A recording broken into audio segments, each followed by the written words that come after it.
Bueno, buenas tardes a todos. Gracias por conectarse al seminario. Mi nombre es Juanita Monge, soy médica de la Universidad de los Andes y estoy en mi último semestre de la maestría de Ingeniería Biomédica de los Andes también. Hoy voy a presentarles mi trabajo de tesis sobre un estudio in silico de la base genética de la dermatitis por radiación, una ruta para el descubrimiento de posibles futuros targets terapéuticos.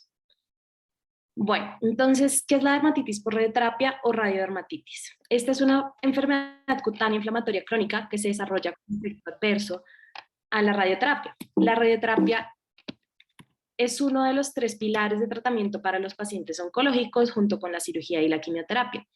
El 95% de los pacientes que reciben este tipo de terapia desarrollan algún tipo de radiodermatitis. Algunos pacientes, dependiendo de su tipo de cáncer y la dosis que requieran de radiación, están más propensos a desarrollar esta patología, como pacientes con cáncer de cabeza y cuello, con cáncer de seno, pulmón, sarcomas, entre otros. La radiodermatitis se clasifica según el CTCAE en 5 categorías de toxicidad. Puede variar desde un eritema leve con telangiectasias hasta una descamación húmeda, formación de úlceras cutáneas, necrosis cutánea también, hasta la muerte, que ya sería el grado 5. Dependiendo del grado de toxicidad que presenten los pacientes, se debe suspender la terapia definitivamente. Entre el 20 y el 45% de los pacientes desarrollan lesiones grado 3 o mayores que requieren la suspensión inmediata de la radiación. Hasta el momento no hay un tratamiento de esta enfermedad que sea efectivo. El tratamiento se basa en otros tratamientos que se han dado para diferentes dermatitis, que son tópicos como corticoides o dexpantenol, y son basados en estudios de caso. Son tratamientos dirigidos al manejo de los síntomas, mas no tienen un potencial curativo para esta enfermedad. Bueno, la fisiopatología y los mecanismos moleculares de la dermatitis por radioterapia son bastante complejos y aún se encuentran en estudio. Es una combinación del daño directo al tejido cutáneo por la radiación ionizante y la consecuente activación de cascadas de inflamación proinflamatorias del sistema inmune como respuesta a este daño cutáneo. Vamos entonces a dividirlo en estos dos. Primero, el daño directo a los tejidos de radiación ionizante activan moléculas como la LPS, las interleuquinas, en especial la interleuquina 1, y el factor de necrosis tumoral. Esto a su vez promueve la activación del factor nuclear kappa beta. Esto, junto con el flujo de potasio, flujo de calcio, de P2X7R, rupturas lisosomales y también daños al ADN mitocondrial, promueven la activación de inflamasomas, como lo es el inflamosoma NLRP3. Este inflamasoma después promueve la liberación de interleuquinas proinflamatorias como la interleuquina 1B, la interleuquina 18, también las gasdermina D, que llevan a la piroptosis, en este caso de células cutáneas.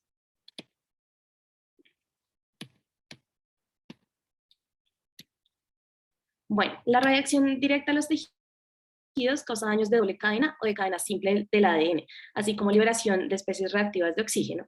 Estos daños del DNA son sensados por los complejos mRN, M11, 911 y RPA, que a su vez sobreregulan genes relacionados con la reparación del ADN, como lo son los XRCCs, el BRCA1 y 2, que son muy conocidos por su rol en el cáncer de seno. También genes que están relacionados con la defensa a radicales libres, como lo son los NOS o el SOT, genes relacionados con la detención del ciclo celular, como el P53, a la apoptosis, como el BCL1, la CASP y el VAX también, y genes relacionados con la inflamación, como las interleuquinas y el factor de necrosis tumoral.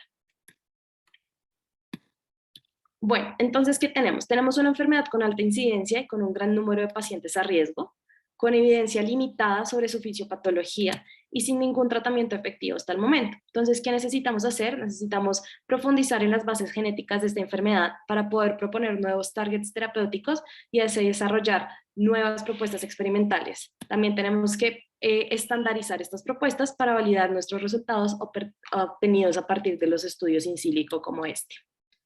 Entonces, ¿cuáles son nuestros objetivos en este estudio?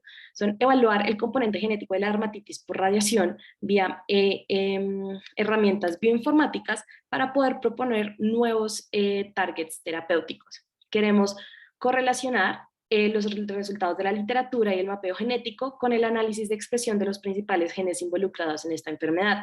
También queremos explorar los mecanismos fisiopatológicos de la radiodermatitis y su relación con la expresión genética.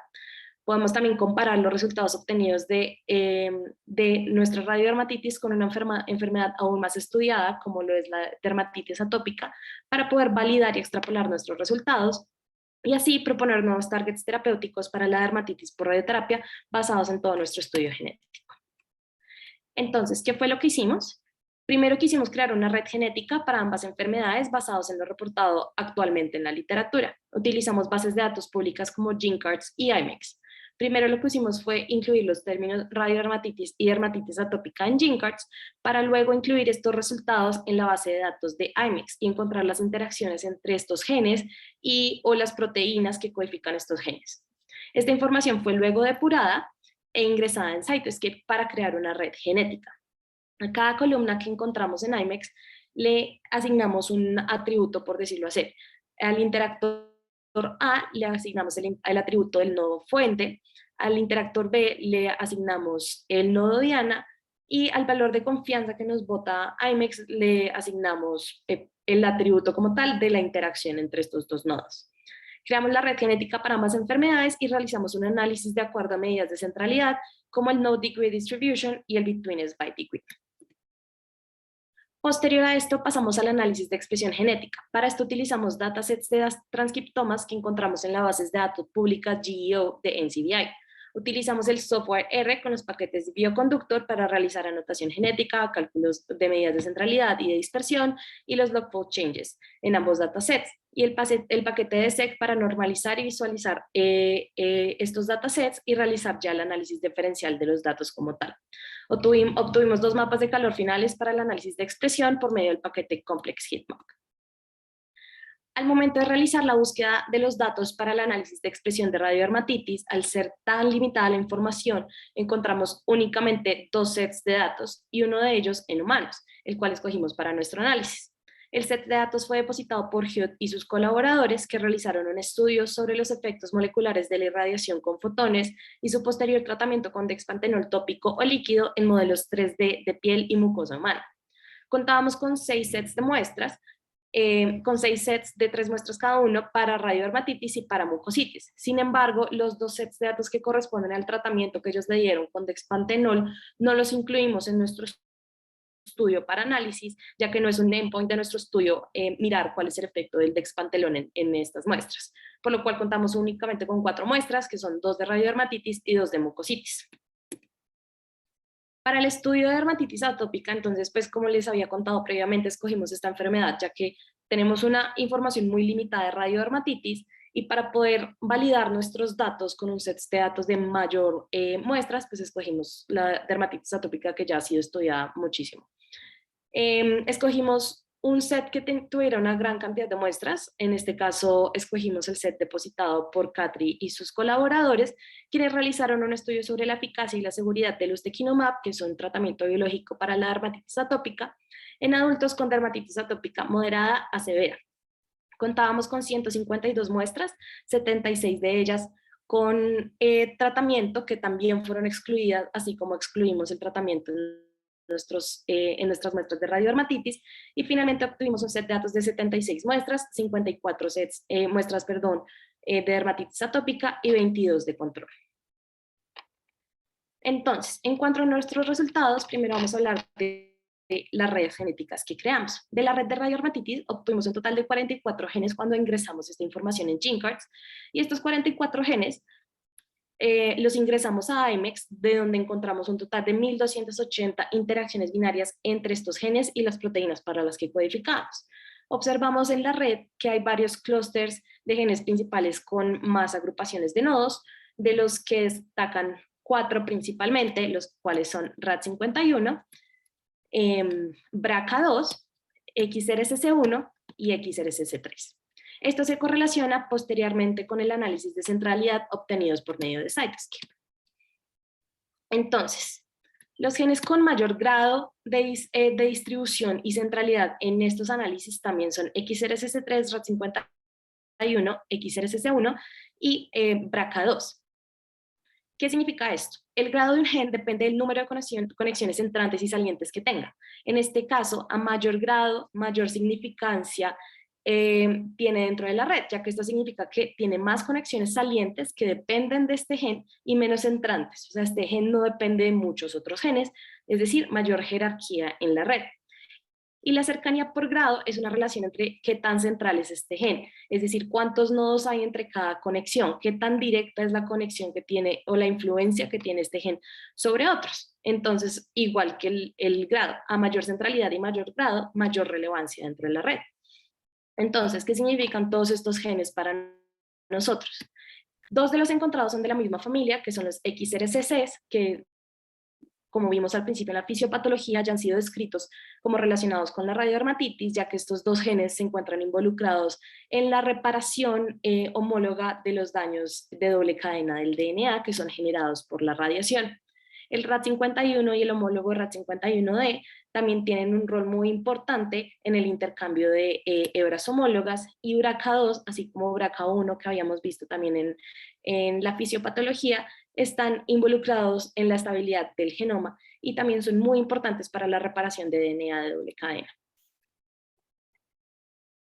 Bueno, para la red de dermatitis atópica obtuvimos una gran cantidad de genes. Sin embargo, para poder ingresar esta información dentro de IMEX, tuvimos que filtrar los resultados, ya que eran muchos genes y IMEX no nos botaba ningún resultado. Entonces lo que hicimos fue filtrar los resultados por un score que da GeneCards, basado en la evidencia de literatura de pues, los genes reportados para dermatitis atópica, y encontramos un total de 198 genes que tienen un score mayor a 10. Estos genes los ingresamos a IMEX y nos arrojó un total de 2.353 interacciones binarias entre los genes y las proteínas para las que codifican. De estos destacan tres clústeres grandes, que son el NTRK2, el PLG, que es el plasminógeno, y el CD4. Entonces, al relacionar esto con las medidas de centralidad que vimos también para dermatitis atópica, vemos que el patrón es similar. El NTRK2 es el primero, después va el plasminógeno, el CD4, y adicionalmente hay dos genes que también destacan por su centralidad, que son la interleuquina 1, el receptor 1, y el CYT4. De estos genes, el NTRK2 está involucrado en el desarrollo y la maduración de los sistemas nerviosos central y periférico, y se ha visto relacionado con enfermedades inflamatorias crónicas reactivas como lo son la dermatitis atópica y el asma. El plasminógeno es una molécula muy central en nuestro cuerpo porque está involucrado en toda la cascada de coagulación, y adicionalmente también se ha relacionado con patrones inflamatorios y apoptóticos. El CD4 está relacionado con la dermatitis atópica por mecanismos epigenéticos inflamatorios, y la interleuquina R1 es media toda la fase aguda de la inflamación y está relacionada con muchísimas enfermedades inflamatorias crónicas, incluyendo la dermatitis atópica. El CYT4 no se ha visto relacionado. La relación de este con esta enfermedad es aún desconocida. Está involucrado en actividades de unión de calcio, fosfolípidos y sintaxinas. Bueno, entonces ahora comenzamos con el estudio de expresión que realizamos para cada enfermedad. Este es el mapa de calor que obtuvimos para el estudio de radiodermatitis y mucositis, y primero que todo pues les quería mostrar las convenciones que utilizamos para este mapa de calor. Podemos ver tres bandas al lado derecho. La primera es el Z-score. El Z-score en nuestro mapa representa la sobre o subregulación de cada gen. Entre más rojo, más sobreregulado, y entre más azul, más subregulado. La siguiente banda es el log-fold change o el cambio logarítmico. Esto nos va a representar con un valor positivo o negativo si tiene más expresiones que el gen tiene más expresiones en nuestras muestras de enfermedad, que sería un valor positivo, o de control, que sería un valor negativo. Y por último está la expresión media. Esto es como tal la expresión que tiene el gen en nuestras muestras, independiente de si está sobre o subregulado, o si está más expresado en enfermedad o en control. Entonces, entre más rojo, mayor nivel de expresión tiene el gen, y entre más pálido tiene menor expresión o expresión nula, que ya sería el blanco.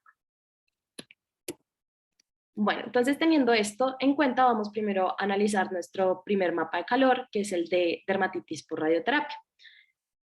Las dos primeras columnas marcadas en verde corresponden a mucositis, control y enfermedad respectivamente, Y las dos últimas columnas marcadas en rosado corresponden a radiodermatitis control y enfermedad. Los genes más sobreexpresados están presentes en los sets de mucositis control y mucositis enfermedad, como ven marcado en amarillo. Y los genes más subexpresados se encuentran en mucositis control y radiodermatitis enfermedad, como vemos marcado en azul. Los 5 genes con mayor expresión media para todas las muestras, independientes si están sub o sobreregulados, son CXL1, CCL2, DSG1, KRT1 y LOR. Listo, entonces de estos, ¿qué significa? Tanto el CXL1 como el CCL2 tienen valores de log-fold change positivos. Significa que tienen una mayor expresión en tejidos de enfermedad, como lo vemos en las muestras de mucositis. El CXL1 es un ligando de quimiosinas que actúa como quimioatractora para la migración de los neutrófilos. Está involucrada en procesos de inflamación y defensa antimicrobiana. Y el CCL2 es un gen de citocinas también que induce una respuesta quimiotáctica y está involucrado en diferentes procesos intracelulares. Ambos han sido relacionados previamente con dermatitis atópica y dermatitis por radioterapia, así como mucositis. Por otro lado están el DSG1, que es la desmogleína 1, KRT1, que son citoqueratinas 1, y el LOR, que es la loricrina. Estos tres tienen un valor de log-fold change negativo, quiere decir que tienen mayor expresión en tejidos de control o tejidos sanos. Todos son sobreexpresados en mucositis control y subregulados en el resto de las muestras. El DSG1 o la desmogleína 1 es el componente principal de los desmosomas de los queratinocitos, es decir, las células de la piel, indispensables para la unión celular. La disregulación de este gen resulta en patologías cutáneas como eritrodermas o queratodermas, que es que se va cayendo y despegando la piel. El KRT1 codifica para citoqueratinas que se encuentran en el tejido epidérmico sano. La disregulación de esta proteína puede resultar en otras enfermedades cutáneas como leuconictosis o queratodermas. Y el LOR codifica para la proteína loricrina, que es el componente principal del estrato córneo, de la epidermis. Esta proteína está involucrada en los procesos de queratinización de la piel y está relacionada con muchas enfermedades cutáneas genéticas. Estos 3 genes son parte del tejido cutáneo sano y son un componente principal en la queratinización y la barrera cutánea de la piel, por lo que pues tiene sentido que lo hayamos encontrado más regulados en tejidos sanos y subregulados en tejidos enfermos. La mayoría de los genes que mencionamos anteriormente, tenemos que comentar que no tienen una expresión marcada en la muestra de radiodermatitis a comparación de la muestra de mucositis, y esto lo podemos atribuir a factores como colección de las muestras, procesamiento de las muestras o incluso diferencias genéticas ya sea entre las muestras o entre los sujetos.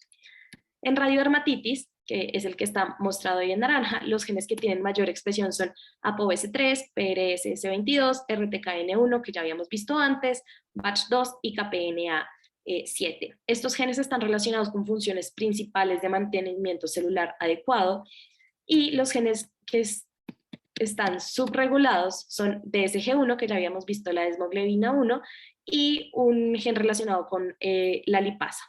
Este gen también juega un rol muy específico en la queratinización y podemos ver que los genes que están subregulados tienen un rol muy específico en el tejido epidérmico sano, por lo que también tiene sentido que hayamos encontrado subregulación de estos genes en nuestros sets de radiodermatitis. Bueno, entonces en este análisis de expresión de radiodermatitis, todos los genes que encontramos en nuestra previa red genética, a excepción de RAD51D, también los vimos expresados en nuestros tejidos, que son los XRCCs, el RAD51 y el BRCA2. Todos mostraron un valor de log-fold change negativo y fueron vistos que están subregulados en las muestras control. Bueno, entonces ahora pasando a los resultados del análisis de expresión de dermatitis atópica, pues recordemos las convenciones. Este es un mapa de calor muchísimo más grande porque tenemos más cantidad de muestras, entonces es un poco más difícil ver la expresión, sin embargo, pues acá les recuerdo las convenciones de cada cosa. Bueno, entonces en todas las muestras los 5 genes con mayor expresión media fueron OASL, MMP1, S100A7A, PM20D1 y BTC, que ya vamos a ver en más detalle. Los primeros tres genes, que son OASL, MP1, S100A7A, tienen un valor de log fold change positivo, lo que significa que encontraríamos una mayor expresión en muestras de enfermedad. En este caso, OASL es un gen que está involucrado en los pathways, en los caminos mediados por interleuquinas, es decir, está muy relacionado con actividades inflamatorias. El MMP1 codifica para una metaloproteinasa M10 y está involucrado en procesos celulares de matriz extracelular.